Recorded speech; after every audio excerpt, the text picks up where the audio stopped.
This was done at Metro back in the years before safety switches were mandatory.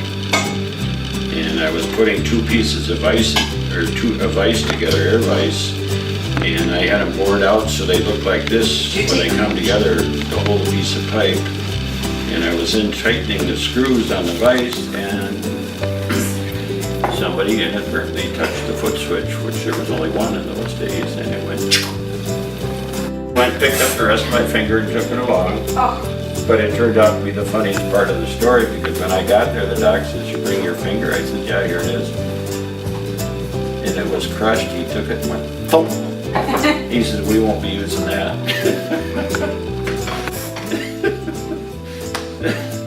So they sewed it over, and I had 2 weeks off, so I went snowmobiling every day.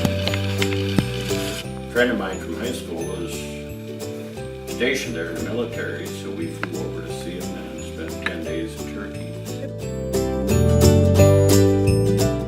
They had been there for a couple of years, so we got to go to see things that most tourists never get to do. We actually were in blacksmith shops the size of this room, where they were actually had the parts going and beating. It's called the camel table. You see the camel heads here.